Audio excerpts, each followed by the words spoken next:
over Boston College in overtime in the Bronx. We say good morning to Penn State Athletic Director Dr. Patrick Kraft. Dr. Kraft, thanks so much for joining us. Great to see you. And what was the overall excitement like knowing that Penn State would be playing in a bowl game so close to home?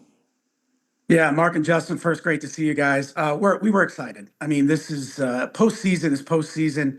You never take bowl games for granted, and it was a great. We were our fan base, the team, and coaches are really excited to get back to New York. Our friends from Clemson may not get to do it very often, but New York in the holidays is pretty special, and so we're very grateful. It's a car ride or a train ride to Manhattan, and so we're really excited. I want to thank the Bad Boy Mowers Pinstripe Bowl folks and the Yankees, the Steinbrenner family, Randy Levine. Mark, I appreciate you and your staff. And by the way, I love that story. I did not know that about the boss, which is really cool. I didn't know he was an assistant coach at Purdue and Northwestern. So Big Ten roots there, which we appreciate. Playing in Yankee Stadium, it's one of the most iconic buildings in the world. I'm excited for our guys to have the opportunity to play there and for our fans to come. We know from past experience how well you all treat the student athletes, the coaches, and the fans in this.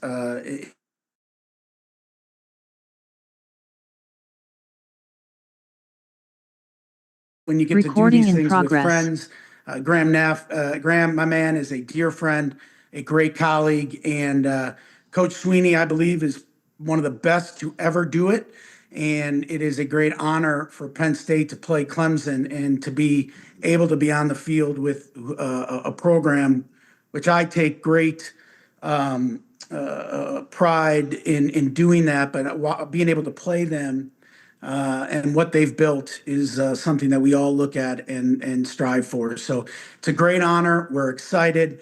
Happy to get there, get to play ball again, and have all the families and the fans together. It's going to be a special day. Dr. Kraft, thanks so much. We look forward to talking to you more along the way. We're now going to welcome in the interim head coach of Penn State. That is Terry Smith. And Terry, Dr. Kraft was talking about what an honor it was just participating in this game. I wonder, as the head coach of the team that you played for, what type of honor is it to guide this program to a bowl game? Yeah, I'm super excited about the opportunity. Obviously, a return trip for myself to the Pinstripe Bowl. I was a part of the 2014 game. It was a memorable moment for us as Penn State.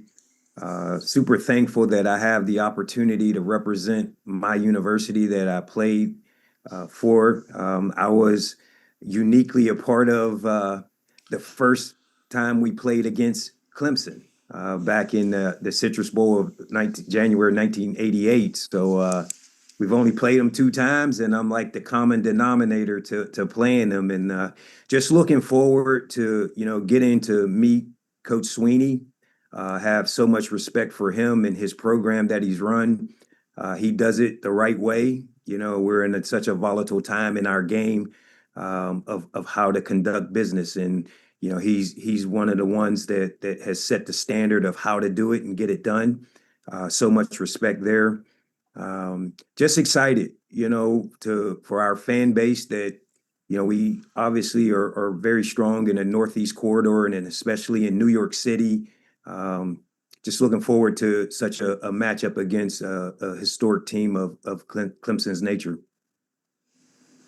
Terry, thanks so much. Now, all 4 gentlemen that we heard from the 2 schools, they are going to be conducting a Q&A in just a few moments. But, Mark, I want to get your thoughts on something here, because when I think of the Bad Boy Mowers Pinstripe Bowl and seeing teams in the past walk through the doors at Yankee Stadium, participate in this game, the game's there, it's the centerpiece, but the backdrop is holiday season in New York City. So what type of experiences are lined up for these 2 schools leading into December 27th?